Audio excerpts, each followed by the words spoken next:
door of the fintech company's reception swung open with a loud creak. Everyone turned. A man in a tattered black coat stumbled in. His hair was wild and overgrown. His beard looked tangled like a bird's nest. Dust clung to him like a second skin. The office had marble floors that shone like water, bright lights that hummed softly, and glass walls that made everything look clean and expensive. The man did not fit here at all. Juliet stood near the long desk with two colleagues, Tina and Ada. She was a sharp woman in an Ankara suit, a white blouse, and a black skirt. Her ID card dangled on her chest as she spoke to a customer about a payment error. She liked order. She liked quiet. She liked power. In her head, she also liked the idea of a rich man who would lift her life higher. The homeless man clutched a small phone in one hand and a folded coat sleeve in the other. He sniffed, blinked, and looked around with eyes that held both sadness and hope. "Good afternoon," the security guard said, already moving closer. "Who are you looking for?" The man's voice was gentle. "I'm here to see my fiancée." Laughter rippled across the room. A few customers turned away with awkward smiles. The guard frowned. "Your fiancée works here?" Tina asked, with a small giggle. "Yes," the man said. "Her name is Juliet." The air froze. Juliet's hand stopped mid-air above the keyboard. Ada's mouth fell open. Tina covered her mouth to hide a laugh that still slipped out. Juliet slowly turned. Her face, which was calm a moment ago, now looked like a storm was rolling through. "Repeat what you said," Juliet said, her voice flat. "My fiancé," the man said, nodding. "Juliet." For a second, time became thin and tight. Juliet had been chatting with Sam online for weeks. He said he would stop by on Tuesday. He said he was in town. He said he would visit her at the office. In her mind, Sam was tall, clean, rich, and neat. Maybe a white shirt, a navy suit, a smooth smile, a driver waiting outside, and a soft cologne filling the air around him. This man looked like he had slept under a bridge. Juliet took a breath she did not feel. "You are Sam?" she asked. "Yes," the man said softly. "I'm Sam." Her chest burned. Her thoughts scattered like papers caught in wind. She picked up her phone with shaking fingers and pressed call. She put the phone on speaker. It rang, and rang, and rang. The homeless man's small phone vibrated in his hand. Beep, beep, beep.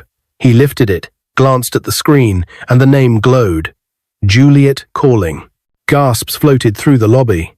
Two customers stepped back. Ada's laughter burst out fully now, and Tina's shoulders shook. Juliet's face hardened like rock. "So it's you," she said, voice low. "You lied to me. You played with my feelings. How dare you?" The man took a small step forward. "Juliet, please, don't call my name," she snapped, pointing toward the door. "Get out of this hall, now." The guard hesitated, unsure. The front desk officer looked between them with huge eyes. Three people standing near the plant shelf stared at the man with pity. Their lips pressed tight. One woman muttered, "Chai, this is wicked." The man did not move. His eyes were wet. "I came to see you. I came to tell you I don't care," Juliet fired back. "You are a liar and a manipulator. You said you were in town to see your fiancé. You said you wanted to visit me. You said you were—" She scoffed, her anger climbing. "Just go. Please go. You are embarrassing me." Tina laughed louder. Ada shook her head. "Men will disgrace you." Ada whispered to no one, just loud enough to sting. The man stood there and took it. He let the anger wash over him like rain on a tin roof. He swallowed. He looked around the bright office with its glass doors and marble shine.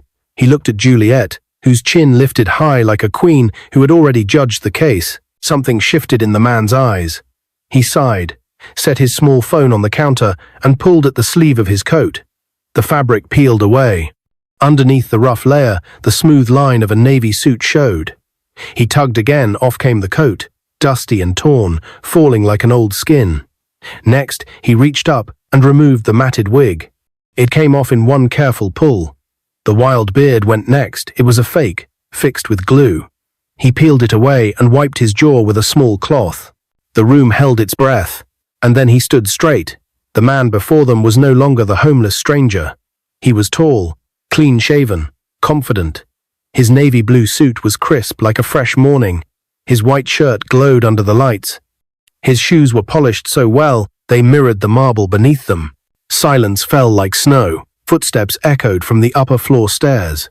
The branch manager, Jacob, round glasses, brown tie, always in a hurry, was hurrying down with two senior staff members. He was frowning as he hurried, but when he reached the bottom step and saw the man in the navy suit, his whole face changed. It melted into shock and then into something like fear mixed with respect. "Good afternoon, sir," Jacob said, bowing so fast his glasses slid down his nose. Sir, you're here. Welcome. Welcome to the Lagos branch. This is your first visit since we opened. We are honored." The whole office turned to stone. No one moved, no one breathed. Juliet's mouth fell open. "Who are you?" The man did not answer. Jacob did it for him, still bowing. "This is Sam," he said, voice shaking with a smile. "Mr. Samuel Adeyemi, the CEO, the owner of our company. He has been abroad, building partnerships. We didn't know he would come today. Sir, welcome." A paper slipped from the front desk and fluttered to the floor. The guard silently removed his cap. Juliet's heart tumbled like a stone down a hill. She remembered every text, every late-night laugh, every "Good morning, Juliet," every "I can't wait to see you Tuesday." She remembered the hope she held that he was rich because she wanted to rise higher, but she also remembered the soft way he listened, the way he asked about her mother, the way he told her she was brilliant, the way he said her ideas could change the market. And she remembered her own voice a moment ago, sharp like a knife. "Get out. You are a liar. You are a disgrace." Her knees went weak. She dropped to the marble and knelt, tears filling her eyes before she could stop them.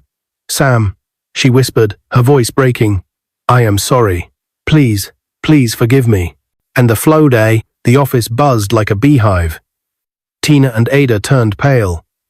The customers pretended to check their phones, but their ears were wide open. The three people near the plant shelf stared in shock, pity now mixing with surprise. Sam looked down at Juliet. There was no anger in his eyes. There was no smile either. Only a deep, careful calm, like a man who had expected something heavy and was still feeling the weight of it in his hands. "I'm not disappointed," Sam said quietly. "I know many people want the best life. I know many people chase shine. We all do." Juliet shook where she knelt. Tears fell on the marble like tiny raindrops. "Please, let me explain. I thought you were—" She swallowed hard. "I thought you lied to me. I thought you wanted to use me. I was wrong. I was wrong, Sam." Jacob cleared his throat and tried to make a small smile. "Sir, should we, move to the boardroom?" he asked. "We can—" Sam lifted a hand, and Jacob fell silent. He turned back to Juliet. His voice stayed gentle, but it had a firm line running through it. "Words are easy," he said. "Trust is not. You hurt me, but I won't judge you with a snap of my fingers. I'll give you a chance. If you want to be my wife, you will have to prove that your heart is stronger than your fear and kinder than your pride." Around them, the air seemed to lean in closer. Juliet nodded fast, tears dripping. "Yes, please. I will. I will show you." Sam's eyes held hers a long moment. He didn't help her up. He didn't turn away. He just stood calm, steady, taller than the trouble between them. Finally, he spoke again, and his words rolled across the polished floor like a slow drum. "Start today," he said. "Right here, right now." "How?" Juliet whispered. Sam glanced at Tina and Ada, at the customers, at the guard, at Jacob, at the whole watching room. "Show me who you are when nobody is clapping," he said. "Show me who you are when the crowd expects you to laugh." Juliet followed his eyes to her colleagues. Tina looked small now. Ada's lips trembled. The room waited. Juliet stood slowly from the floor, wiped her face, turned to the lobby, and drew in a steady breath. Her voice was clear, and it carried. "Ladies and gentlemen," she said, "I made a mistake in front of you.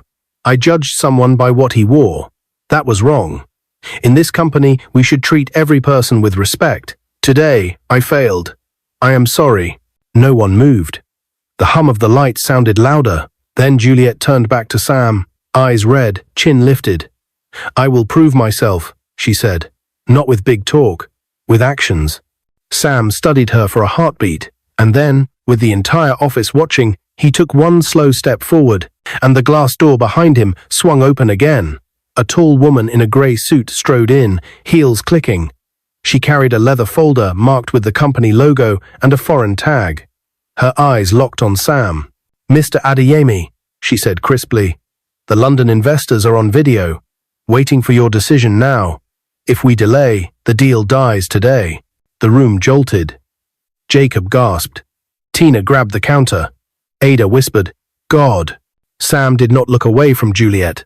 "Sir?" The woman pressed, voice tight. "What is your call?"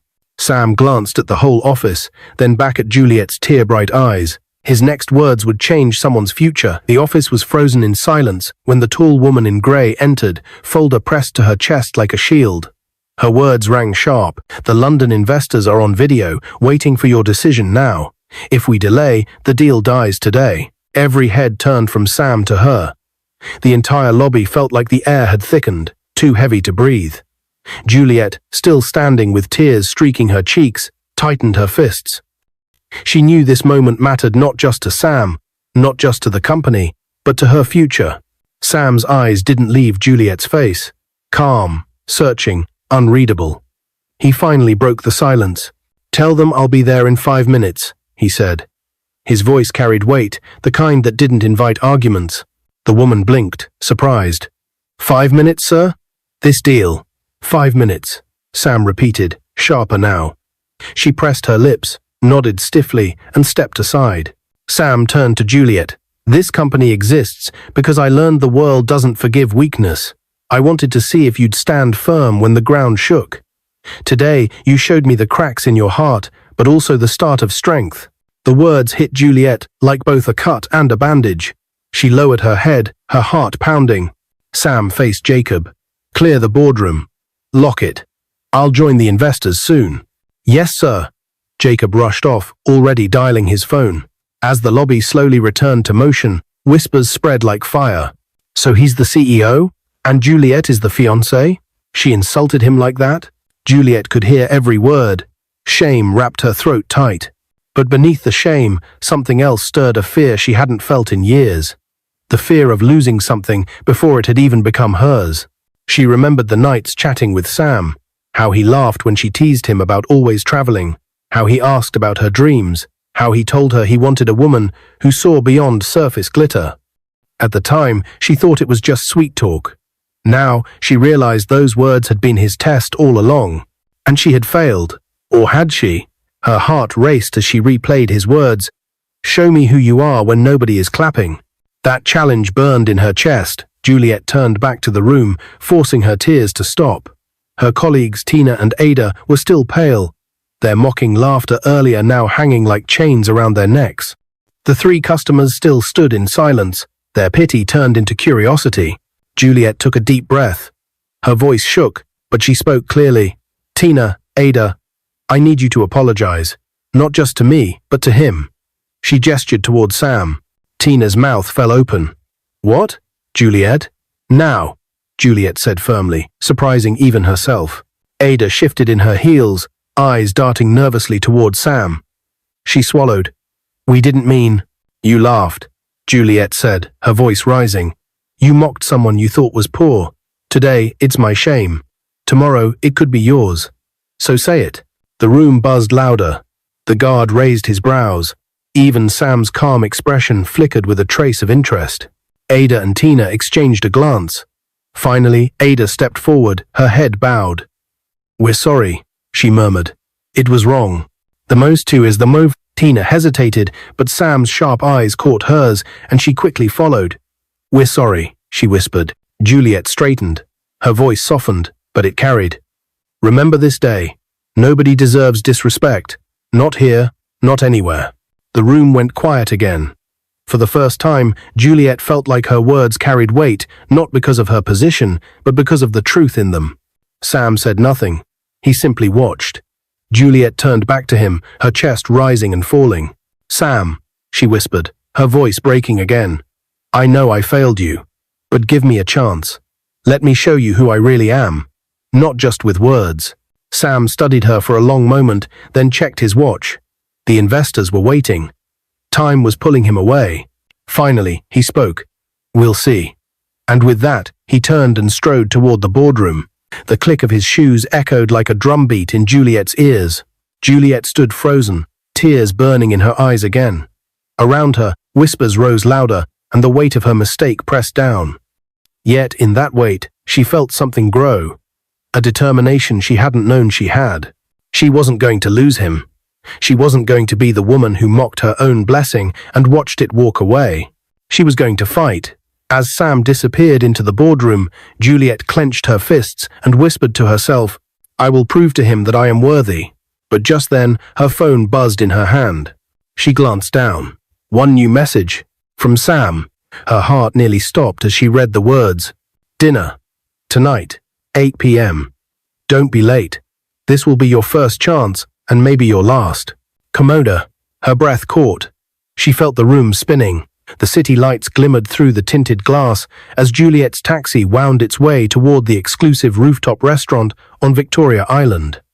Her palms were sweaty, clutching the strap of her small handbag as if it held her courage. The message from Sam kept replaying in her mind. "Dinner. Tonight. 8 p.m. Don't be late. This will be your first chance, and maybe your last." Her chest tightened. Was this a trap, a test, or a door to redemption? At exactly 7:59 p.m., Juliet stepped out of the taxi. The restaurant loomed above her, its walls of glass reflecting the Lagos skyline. Security men in sleek black suits nodded as she walked in, her heart pounding harder with every step. Inside, the setting was breathtaking. Soft jazz music played, chandeliers cast golden light, and the scent of expensive perfume floated in the air. Sam sat at the far end, his posture commanding even in the relaxed setting. No tattered coat now, he wore a navy blue suit that spoke of quiet power. His overgrown beard was neatly trimmed, his hair brushed back. He wasn't the homeless man from earlier. He was the billionaire everyone whispered about. Juliet swallowed hard and approached. Sam looked up slowly, his eyes unreadable. "You're on time." "Yes," Juliet whispered, pulling out the chair across from him. "Good," Sam said, leaning back, "because time is one thing I never give twice." A waiter poured wine, but Juliet barely touched her glass. Her throat was dry, her heart a storm. Sam's voice broke the silence. "Do you know why you're here, Juliet?" She lifted her eyes, trembling. "To prove myself?" "Exactly," he said, his gaze sharp. "Today, you failed. But life is not about never failing. It's about what you do after. So tonight, I'll ask you questions, and you'll answer honestly. No lies, no pretending. If I sense a mask, this dinner will end immediately." Juliet's chest rose and fell. She nodded slowly. "I understand. Question 1. Sam leaned forward. "Why do you want to be with me, Juliet? Is it my wealth, or me?" The question cut deep. Juliet blinked rapidly, trying to breathe. She hesitated. The truth burned on her tongue. "At first, I won't lie. I was drawn to your success, to your power. But then I met you, the man who laughed at my silly jokes, the man who asked about my late father's dreams when no one else cared, the man who made me feel seen." Her voice cracked, tears slipping down her cheeks. "I want you, Sam. Not the billionaire, not the CEO, just you." The table went silent. Sam's eyes softened just slightly, but his face quickly returned to stone. "Question 2. Tell me," Sam said slowly, "if one day I lost everything, my money, my company, my name, would you still stay?" Juliet's throat tightened. Images flashed in her mind. Him in the tattered coat, mocked, humiliated. Her own cruel reaction. She lowered her head, shame flooding her. "Today I proved I might not, and that terrifies me. But I swear, Sam, I will never make that mistake again. I will learn to see beyond the surface. If you lost everything, I'd still stay, even if it means working 2 jobs to stand by you." Her voice rose firmer now. "Because love without loyalty is nothing. And a spee." "Olafid." Sam studied her. This time, he didn't hide the flicker of surprise in his eyes. Just then, the waiter returned, placing 2 covered dishes on the table. With a flourish, he lifted the lids. Juliet gasped. On her plate wasn't steak or seafood, it was a simple bowl of gari and groundnut, with sachet water beside it. She looked at Sam, stunned. "This?" Sam's lips curved into the faintest smirk. Eat? If you can't share my hunger, you don't deserve my wealth. The entire restaurant seemed to fade. The glittering lights, the curious stares from nearby tables, it all disappeared. Only the bowl sat before her, heavy with meaning. Juliet's fingers trembled as she reached for the sachet water. Her heart screamed with pride, with fear, with doubt. If she ate, she would look desperate. If she refused, she might fail forever. Sam's eyes locked onto hers. Waiting. Testing. Juliet closed her eyes, whispered a prayer, and slowly lifted the gari to her lips. As the grains touched her tongue, her phone buzzed on the table. She glanced down. One new message, from an unknown number. She opened it with shaking hands. The words froze her blood. Juliet, don't trust him. He's hiding something. Tonight, he will destroy you. Her spoon clattered against the bowl. Her wide eyes shot up to Sam, who was still watching her calmly, as if nothing had happened. But inside her, panic bloomed like fire. Juliet's hand shook so badly, she nearly dropped her phone. Her eyes darted back to the screen. Juliet, don't trust him. He's hiding something. Tonight, he will destroy you. Her heart thumped louder than the soft jazz filling the rooftop restaurant. The words replayed in her head, each one heavier than the last. Who sent this? How did they know where she was? She looked up slowly. Sam sat across from her, calm as stone, sipping his wine as though nothing in the world could touch him. His eyes, however, seemed sharper now, like he already knew what she had read. Juliet quickly locked her phone and set it face down on the table. But her chest tightened. The room suddenly felt colder. Something wrong? Sam asked quietly, his eyes narrowing ever so slightly. Juliet forced a smile, though her voice trembled. No, nothing. Sam leaned forward. His tone was gentle but carried weight. One thing you must understand, Juliet. Lies are heavier than truth. They sink faster. Be careful what you carry. The words sliced through her, almost as if he knew she was hiding something. Juliet's lips parted, but no sound came out. Just then, a flicker of movement caught her eye. Near the glass wall that overlooked the city, a man in a dark hoodie stood, half hidden in shadow. He wasn't eating, wasn't drinking. He was just watching her. Her stomach turned. The waiter passed by, and in that brief second, the hooded man slipped away, vanishing into the night. Juliet's blood ran cold. Was he the one who sent the message? Sam followed her gaze but said nothing. Instead, he placed his glass down slowly. Eat, he said, nodding at the bowl of gari still in front of her. Juliet picked up her spoon again, but her hand was trembling. She dipped into the gari and swallowed a mouthful. The taste was plain, humbling, almost painful in contrast to the golden chandeliers around her. Sam watched her without blinking. Finally, Sam spoke again. Do you know why I chose this meal for you? Juliet shook her head. Because wealth is a disguise, he said, his voice deep. Beneath it, we are all the same, hungry, fragile, desperate. If you can't embrace simplicity, you can never stand beside greatness. Tell me, Juliet, would you still sit here if tomorrow I served you only this, every day? Juliet's throat tightened. She wanted to answer quickly, but the warning message echoed in her mind. Don't trust him. He will destroy you. Her lips trembled. Yes, she whispered finally. If it means sitting beside you, yes. For the first time, Sam's face softened, but only for a heartbeat. The silence that followed was heavy. Juliet could hear her own heartbeat. She tried to focus on Sam, but her phone buzzed again. She froze. Sam's eyes flicked to the phone on the table. His voice was low, dangerous. Answer it. Juliet hesitated. It's nothing. Sam's gaze hardened. Juliet. Her hands trembled as she unlocked it. Another message. If you love your life, leave that table now. Juliet's breath caught in her chest. She looked up at Sam, fear flooding her eyes, and that was when Sam leaned closer. His words a whisper sharp as a knife. Now you must decide. Juliet, trust me, or trust the shadows. The waiter returned to the table with a small silver tray. On it sat a folded piece of paper, sealed with the company's golden crest. For you, sir, the waiter said, bowing slightly. Sam took the note, broke the seal, and read it silently. His jaw clenched. He folded it again, slipped it into his pocket, then rose to his feet. Dinner is over, he said. Come with me. Juliet's pulse raced. Every instinct screamed at her to run, but her heart, stubborn and trembling, whispered to follow.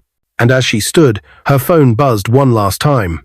This time, the message made her legs nearly give way. "If you walk out with him, Juliet, you will never come back."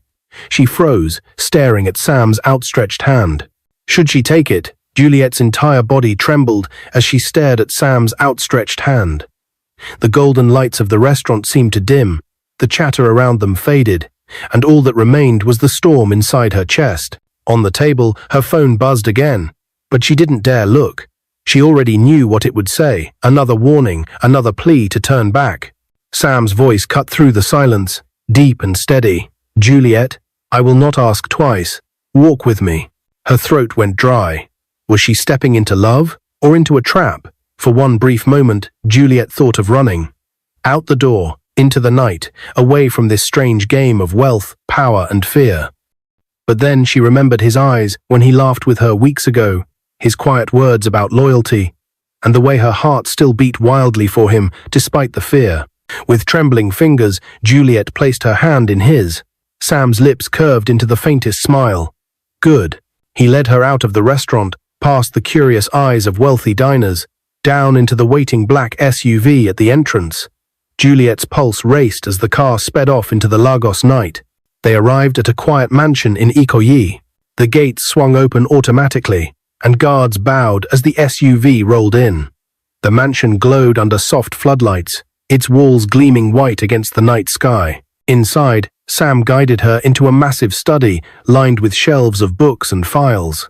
On the desk sat the folded paper the waiter had delivered earlier. Sam opened it and placed it before her. "Read." Juliet's fingers shook as she unfolded it. Her eyes widened as she read the bold letters. Confidential Internal Investigation Report. It contained photographs, bank transactions, and transcripts. Her heart stopped when she saw the names. Tina, Ada, Catherine, her colleagues. They were involved in a scheme to leak company secrets to competitors, and at the bottom of the page, her name was listed too. Juliet Okafor, under suspicion of collusion. Her legs nearly gave way. No, I didn't do this. Sam's eyes pierced into hers. That's what I wanted to know. Tonight was never just about you and me, Juliet. It was about loyalty, about truth. And now you must prove yourself not to me, but to the company. To yourself. Juliet's phone buzzed again. She grabbed it quickly. This time, the message wasn't a warning, it was a confession. "Juliet, forgive us. We used your name in the files. We thought he'd fire you, not suspect us. Don't tell him it was us. Please." Her eyes burned with tears. It was Tina. The laughter, the mockery, the whispers, it had all been a cover for something far darker. Juliet lifted her face to Sam. Her voice cracked. "It wasn't me. They framed me, I swear." Sam studied her in silence, his expression unreadable. Finally, he stood and walked toward her slowly. "Then, tonight is your moment, Juliet. Call their names. Tell me who betrayed us." Juliet froze. Her heart pounded. They had been her colleagues, her so-called friends. Exposing them meant destroying them. But if she stayed silent, she would be seen as guilty. Sam's voice was cold, almost whispering. "Truth has a price. Pay it now, or lose everything." Tears streamed down Juliet's cheeks. Her lips trembled. At last, she whispered, "Tina, Ada, Catherine." It was them. The words echoed in the vast study like a hammer against stone. Sam's eyes softened. For the first time that night, he reached out and wiped a tear from her face. "And that," he said quietly, "is why you're still standing here." The door opened, and Jacob, the assistant, walked in. "Sir, the investors are satisfied. They've approved the deal." Sam nodded. "Good. Tell security to handle the others." Juliet gasped. "What will happen to them?" Sam's expression was calm, but his voice carried finality. "Justice." He turned back to Juliet. "And you will sit beside me tomorrow as my partner, if you still choose to." Juliet's tears spilled freely. Relief, fear, and love collided in her chest. She had been tested by fire, nearly destroyed by shadows, but now she stood at the edge of something greater than herself. Sam took her trembling hand again. "Juliet, the world will try to blind you with gold or choke you with dust, but I don't want a woman who bows to either. I want one who sees me the man, not the mask. Tonight, you proved you might be that woman." Juliet's voice was barely a whisper. Then give me that chance. Sam smiled faintly. It's yours. Outside, the Lagos night roared with life cars honking, voices shouting, the endless hum of a city that never slept. But inside that mansion, Juliet knew her life had changed forever. She wasn't just the fiancée of a billionaire. She was the woman who had walked through fear, betrayal, and shame, only to find herself standing taller on the other side. And as Sam held her close, Juliet whispered to herself, her voice steady at last, I will never fail this test again. If you like this story, comment, share, and subscribe to our channel for more interesting stories.